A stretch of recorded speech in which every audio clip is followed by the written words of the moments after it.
Olá, pessoal! Bom, vamos iniciar então o estudo dos crimes contra a paz pública.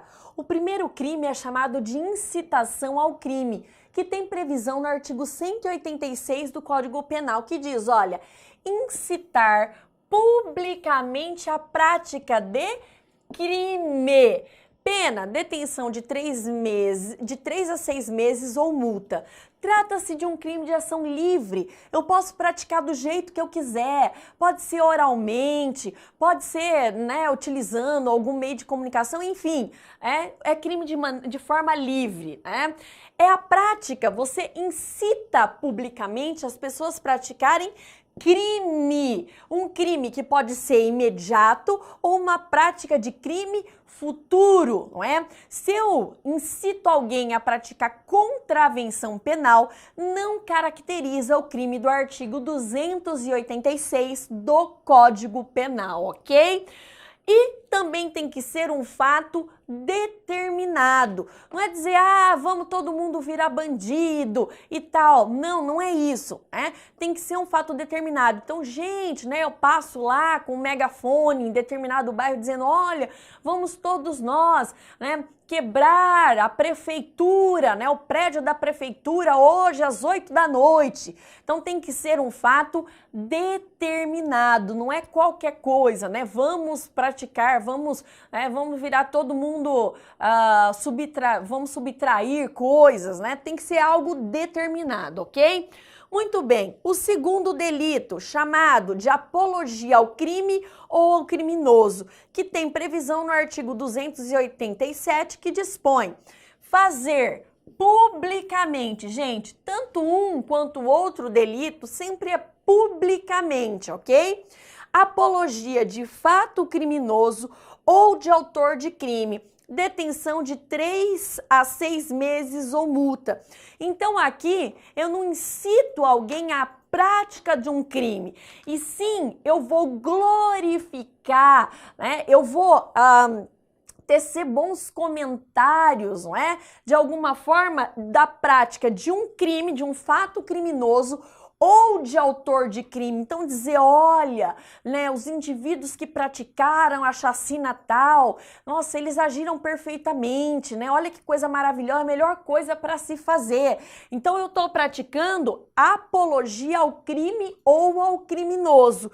Fernanda, mas qual que é a diferença, então, entre o artigo 286 e 287? No artigo 286, eu incito os indivíduos a praticarem crime de forma direta. É uma incitação direta. Enquanto que no artigo 287, essa incitação é indireta. Eu faço, eu glorifico, eu vou tecer comentários, bons a respeito de um criminoso ou de um fato criminoso. Então, indiretamente, eu estou incitando a prática do crime. É como quando a mãe da gente diz assim, olha, para você, tá vendo seu primo, que maravilha como tá estudando? O que ela quer fazer? Ela quer te incitar indiretamente a também a estudar. Então, isso é o artigo 287 do Código Penal. Importante a respeito do artigo 287, tá? Nós temos uma ação de descumprimento de preceito fundamental, a número 187, que trata das chamadas marchas da maconha. Muito se discutiu, se a marcha da maconha era considerada a prática do artigo 287 do Código Penal, porque estaria se vangloriando, se glorificando, o uso da maconha. No entanto, essa ação de descumprimento de preceito fundamental, ela chegou ao STF e o STF entendeu que esse tipo de manifestação não é considerada crime, de acordo com o artigo 287 do Código Penal.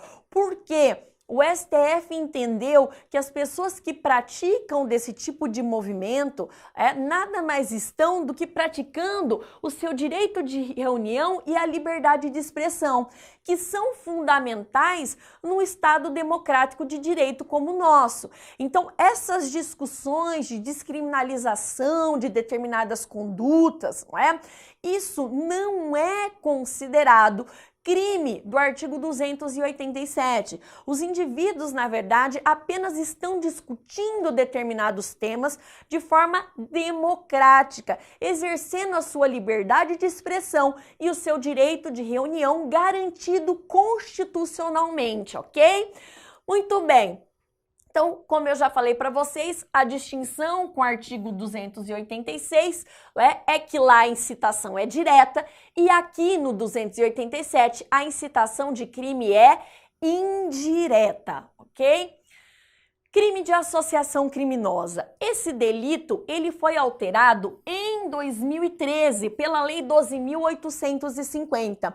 Antes de 2013, o artigo 288, ele chamava quadrilha ou bando. Então, houve uma alteração, não só no nome do delito, na nomenclatura do delito, mas também em relação à tipificação desse delito. Então, vamos lá, olha, o que diz o artigo 288? Associarem-se 3 pessoas ou mais. Então, a partir do momento que eu tenho 3 pessoas para o fim específico de cometer crimes, eu já tenho a chamada associação criminosa. Então, 3 pessoas já são suficientes para caracterização desse delito, desde que a finalidade dessa reunião seja a prática de crimes, ok? Reclusão de 1 a 3 anos. E aí nós temos o parágrafo único que diz lá, olha, a pena se aumenta até a metade se a associação é armada, ou seja, qualquer tipo de arma, ou se houver participação de criança ou adolescente. Então, essas são as 2 formas, as 2 causas de aumento de pena. Se a associação criminosa é armada ou se há participação de criança ou de adolescente, tá? Importante, gente, é cometer crimes, tá? Se os indivíduos se associam para praticar contravenção, não caracteriza o crime de associação criminosa. Tem que ser crime, ok? Para esse número mínimo de 3 pessoas, incluem-se menores, tá? Então, eu tenho lá, por exemplo, 2 pessoas que tenham 18 anos, maiores e capazes. E aí eu tenho um indivíduo que tem 16 anos e essas 3 pessoas se associam com o objetivo de praticar crimes. Nesse caso, está configurado para aqueles indivíduos maiores e capazes, aqueles que são imputáveis, o crime de associação criminosa, mesmo que haja um adolescente, inclusive com a causa de aumento de pena do parágrafo único, ok? Também se inclui, os associados que morrem após a entrada do grupo, e comparsas não identificados ou referidos apenas por alcunha. Então, é comum você pegar ali uma associação criminosa, aí você consegue identificar, de repente, 2 pessoas e uma terceira você não identifica, mas há provas de que essa pessoa existe. Então, ela é conhecida só por um pseudônimo, por uma alcunha. Mesmo assim, para aqueles que foram identificados, a essas pessoas serão imputados o crime de associação criminosa do artigo 288 do Código Penal, ok? Aqui, os crimes, gente, são de qualquer natureza, tá? Importante, se o objetivo, se esses crimes visados por essa associação criminosa for a prática de tráfico de drogas, eu tenho um crime específico, aquele tratado no artigo 35 da Lei de Drogas, a Lei 11.343. Então, se a associação for para tráfico, eu tenho o artigo 35 da lei de drogas. Agora, aqui são crimes de qualquer natureza. Professora, quando se dá a consumação desse crime, precisa efetivamente que essas 3 pessoas ou mais pratiquem algum delito? Não. O crime, ele é formal. Ele se consuma com a simples associação dessas pessoas para a prática de crimes indeterminados. Então, elas não se juntam para praticar um crime e acabou. Isso é concurso de pessoas. Para eu ter associação criminosa, essas pessoas elas se unem de forma duradoura para a prática de crimes esses indeterminados, ok? Muito bem. E se esses indivíduos efetivamente praticarem crimes, professora? Aí eu tenho uma causa de concurso necessário, Eu vou ter ali o crime que os indivíduos praticaram, então se eles praticaram roubo, se eles praticaram furto, ou se eles praticaram crimes de homicídio, mais o crime do artigo 288. Então o indivíduo responde por ambos os crimes, O crime do 288, que se consuma unicamente com a reunião estável com o objetivo de praticar crimes, mais os crimes que eles efetivamente praticarem, ok? Também é considerado um crime de condutas paralelas, porque todo mundo age um paralelamente ao outro, os 3 ou mais indivíduos, no sentido de conseguir um objetivo único, que é a prática de delitos, a prática de crimes, ok? Muito bem. Da falsidade de títulos e outros papéis públicos. Eu destaquei aqui o crime de falsidade de documento público, previsto no artigo 297, que dispõe falsificar no todo em parte documento público ou alterar documento público verdadeiro. Reclusão de 2 a 6 anos e multa. Aqui eu estou falando da falsificação material. É aquela falsificação física, palpável, Que dá para ver. Então o indivíduo ele falsifica um documento, ele muda um número, ele cria um documento falso. Então é a falsidade material. O parágrafo 2º, ele traz uma equiparação, de documentos que são equiparados a documentos públicos. Então, é uma norma explicativa, Diz lá, olha, para efeitos penais, equiparam-se a documento público o emanado de entidade paraestatal, o título ou portador ou transmissível por endosso, exemplo, cheque, as ações de sociedade comercial, os livros mercantis e o testamento particular. Então, muita gente, na hora que ouve testamento particular, diz documento particular, Mas a própria lei, em razão da importância desse documento, que lida aí com a propriedade, com herança, acabou equiparando o testamento particular a documento público. Muito bem. Então, se preocupa com a forma. A falsidade é material. Professora, se eu falsifico um documento público e depois uso esse documento público, quantos crimes eu tenho? Eu tenho o crime de falsidade mais o crime de uso de documento público previsto no artigo 304 do Código Penal? A resposta é não. A doutrina entende que o falsificador, que pratica a falsificação do documento público, se ele falsifica esse documento e depois ele utiliza esse documento, essa utilização seria mero exaurimento do delito, portanto, conduta impunível. Então, aquele que falsifica e usa só responde pela falsificação. O uso seria mero exaurimento do delito, fato posterior impunível, ok? Nossa próxima falsidade. Falsidade de documento particular. Tem previsão no artigo 298. Falsificar, no todo ou em parte, documento particular ou alterar documento particular verdadeiro, reclusão de 1 a 5 anos ou multa. Então percebam, a diferença do artigo 297 para o artigo 298 é o objeto material, né? É sobre o que recai a conduta.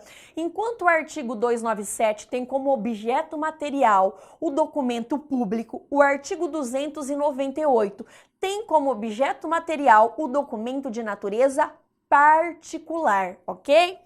Depois, nós temos um parágrafo único dentro do artigo 298, que foi inserido, não é, pela Lei 12.737 de 2012, que diz assim: para fins do dispositivo do caput, equipara-se a documento particular o cartão de crédito ou débito. Então, se alguém falsifica um cartão de crédito materialmente ou um cartão de débito, isso é equiparado a documento particular, ok?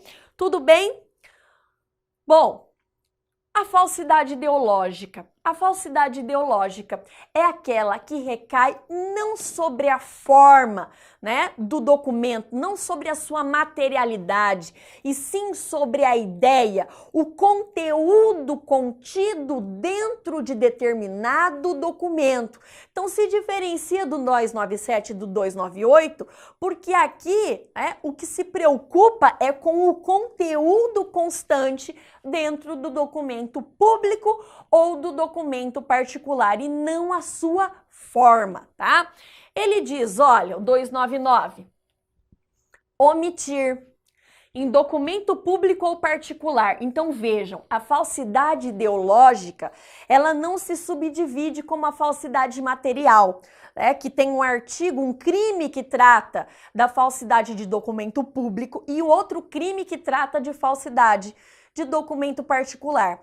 A falsidade ideológica, seja ela de documento público, seja ela de documento particular, tá? Ela se enquadra dentro do mesmo dispositivo legal, que é o artigo 299, chamado falsidade ideológica. Então, omitir em documento público ou particular declaração que dele devia constar ou nele inserir ou fazer inserir declaração falsa ou diversa da que deveria ser escrita, com o fim de prejudicar direito, criar obrigação ou alterar verdade sobre fato juridicamente relevante. Pena, reclusão de 1 a 5 anos e multa se o documento é público. Então, tem uma diferenciação na pena. Se o documento é público, a pena é de 1 a 5 anos. E reclusão de 1 a 3 anos e multa se o documento é particular, ok?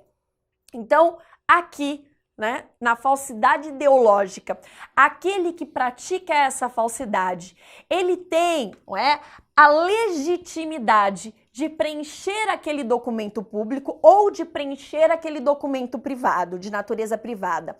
A diferença é que ele faz isso de maneira falsa, né? Ele omite a colocação de algo importante, ele insere alguma coisa que não deveria constar, né, nesse documento. Então, eu preciso preencher lá determinado documento, né?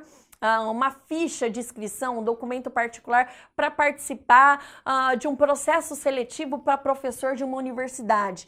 E eu coloco lá que eu tenho doutorado, né? Eu preencho, isso é falsidade ideológica, se eu não tenho. Então eu não tenho, para conseguir um benefício, para conseguir passar no concurso, eu coloco que tenho. Então isso é falsidade ideológica. Eu tenho a legitimidade para inserir, para colocar, para preencher esse documento público ou particular, mas eu faço isso em desacordo com a realidade fática, com a verdade, ok? Uso de documento falso, artigo 304 do Código Penal. Fazer uso de qualquer dos papéis falsificados ou alterados a que se referem o artigo 297 a 302 do Código Penal. Inclui aqui, por exemplo, atestado de saúde falso, tá? Pena, a cominada falsificação ou alteração. Então, aquele que usa o documento falso, esse indivíduo ele irá responder pelo crime do artigo 304. Importante, não foi ele que falsificou. Então, ele comprou de um falsificador o documento falso, ele adquiriu de um amigo, de alguma forma, esse documento falso. Não é ele o falsificador, tá? Se ele falsifica o documento e usa, o uso é pós-factum impunível, é mero exaurimento do delito. Aqui o indivíduo, ele simplesmente usa um documento falso que foi falsificado por uma terceira pessoa, por outra pessoa. E aquele que usa esse documento falso, ele tem as mesmas penas cominadas à falsificação ou a alteração. Então, o que a gente percebe é que o artigo 304 é um crime acessório. Por que ele é um crime acessório? Porque ele depende da existência de um crime anterior para que ele possa existir, para que ele possa se configurar. O que eu preciso anteriormente? De um crime anterior de falsidade, seja ela material, seja ela ideológica. Então, eu adquiro esse documento falso e aí sim eu simplesmente faço o uso. Não fui eu que falsifiquei, tá? Uma questão importante, que nós temos que destacar aqui dentro do artigo 304 é a questão da CNH, a Carteira Nacional de Habilitação. Nosso Código de Trânsito entende que qualquer indivíduo que esteja dirigindo veículo automotor portando a habilitação, a CNH falsa, ele já está fazendo uso desse documento falso. Por que é importante dizer isso? Porque eu só pratico o uso de documento falso, seja ele qual for, não estou falando de CNH, seja ele qual for, se esse documento ele é retirado da minha esfera. Eu utilizo esse documento na esfera exterior. Então, eu não tenho só um documento falso na minha carteira. Eu apresento para alguém, eu apresento o meu RG falso, eu apresento o meu título de eleitor falso. Aí o crime é de uso de documento falso. Então, tem que sair da minha esfera, para que eu possa falar de uso de documento falso. A CNH não, é diferente. Basta que o indivíduo conduza veículo automotor portando essa CNH falsa, o Código de Trânsito Brasileiro já entende que o indivíduo já está usando.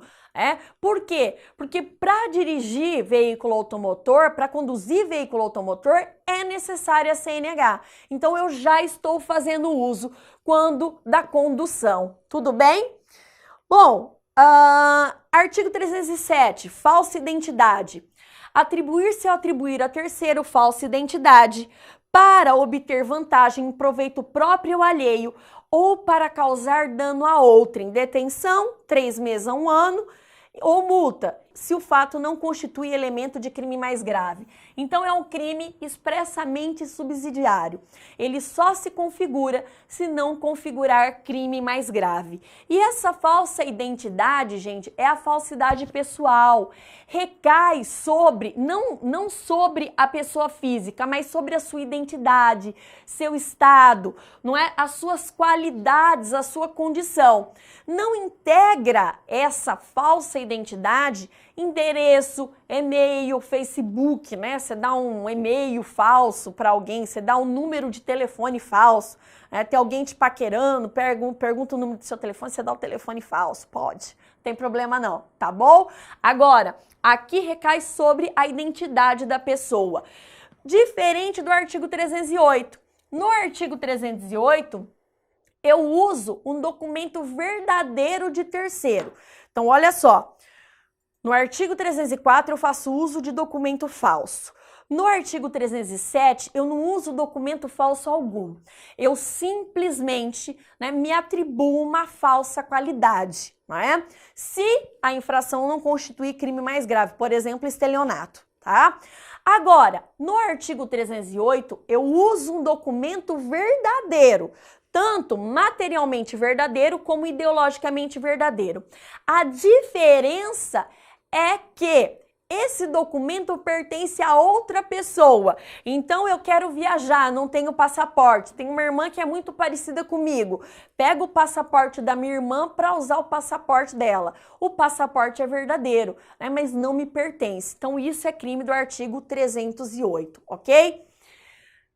Se o indivíduo simula, né, que é funcionário público, isso é uma contravenção penal. Está lá no artigo 45 da Lei de Contravenções Penais. Se esse indivíduo, além de simular ser funcionário público, ele pratica um ato relacionado à função pública, nós temos o artigo 328 do Código Penal. E por fim, se o indivíduo, ele finge ser outra pessoa no intuito de praticar furto, nós temos o furto previsto no artigo 155, parágrafo 4º, inciso 2º do Código Penal. Então eu digo, olha, tudo bom? Eu trabalho na oficina mecânica, eu vim buscar o carro para arrumar.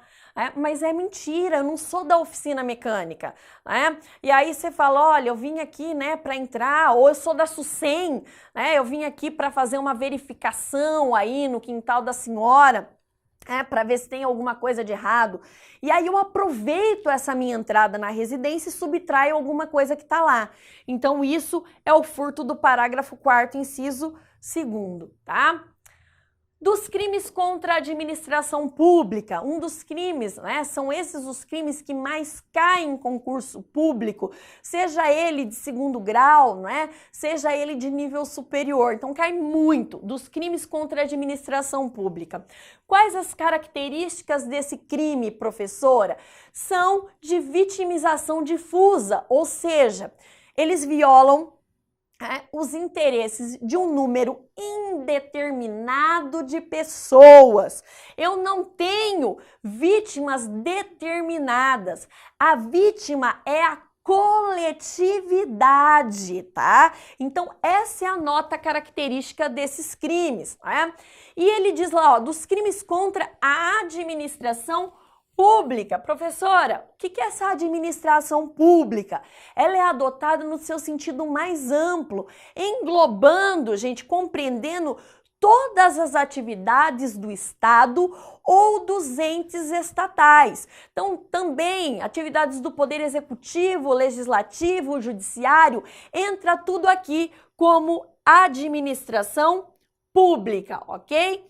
Então, o primeiro capítulo, dos crimes praticados por funcionário público contra a administração em geral. Nós temos crimes que são denominados próprios, que são aqueles que a função pública é elementar do crime, é elemento essencial do crime. A ausência dessa elementar do delito torna a conduta atípica. Então, se o indivíduo pratica aquela conduta, mas ele não é funcionário público, a conduta é atípica. Exemplo desse crime, prevaricação. E nós temos aqueles crimes funcionais impróprios. Quais são eles? A ausência da qualidade de funcionário público não torna o fato atípico, tá? Pois ele pode constituir outro delito. Então, exemplo, o crime de peculato furto. Se eu tiro a condição de funcionário público, se o indivíduo subtrai alguma coisa, não se valendo da sua condição de funcionário público, o crime é de furto. Então eu tenho uma atipicidade relativa. O crime deixa de ser um e passa a ser um outro, tá? Então por isso é chamado impróprio, ok?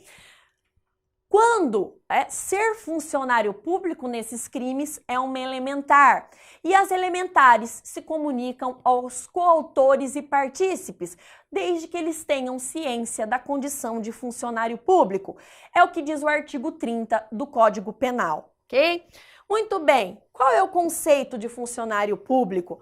Nós, no nosso ordenamento jurídico, no Código Penal, existe um dispositivo, o artigo 327, que dá o conceito de funcionário público. Então, é uma norma penal de natureza interpretativa. Lá no artigo 327, o Código Penal diz, né, quem é considerado funcionário público para fins penais, ok? Muito bem. Nosso primeiro crime, peculato, né? Apropriar-se o funcionário público de valor ou qualquer outro bem móvel, público ou particular, de que tenha posse em razão do cargo, ou desviá-lo em proveito próprio ou alheio. Então, ser funcionário público é elementar do tipo penal. Reclusão de 2 a 12 anos e multa, né?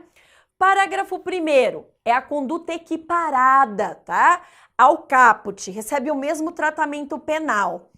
Aplica-se a mesma pena se o funcionário público, embora não tendo a posse do dinheiro, valor ou bem, o subtrai ou concorre para que seja subtraído em proveito próprio ou alheio, valendo-se de facilidade que lhe proporciona a qualidade de funcionário público.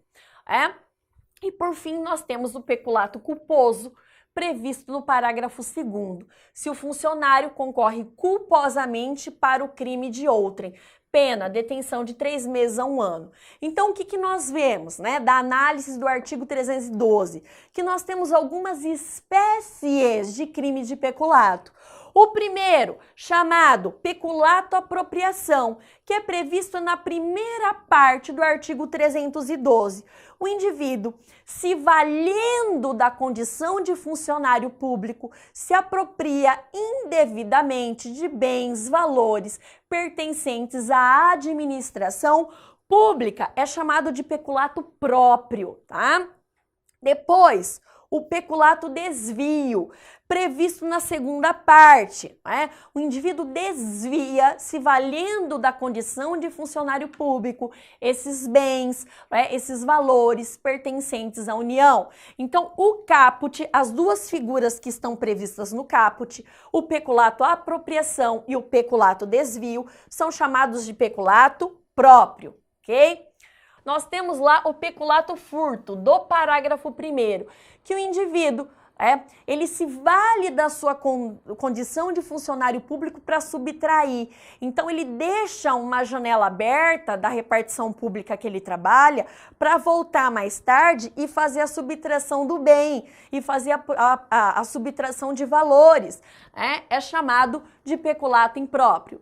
E o peculato culposo, previsto no parágrafo 2º. O agente, por negligência ou imprudência, acaba facilitando a prática de um crime realizado por uma outra pessoa, né? A subtração, a apropriação por uma outra pessoa.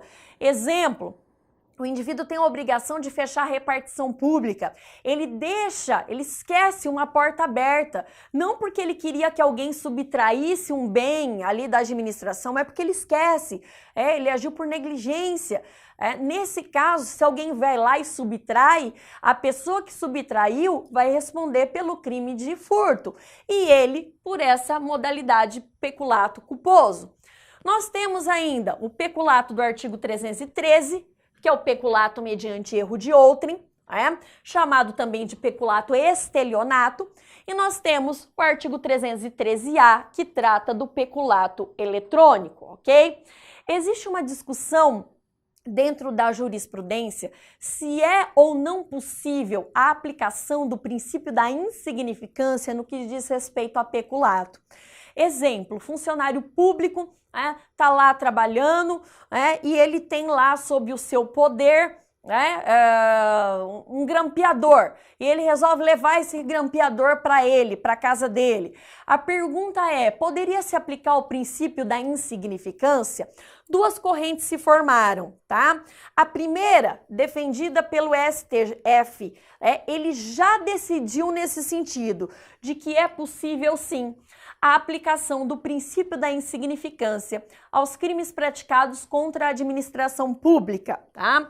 No entanto, o STJ, ele diz que não se aplica e essa acaba sendo a corrente dominante hoje, tá? Por quê?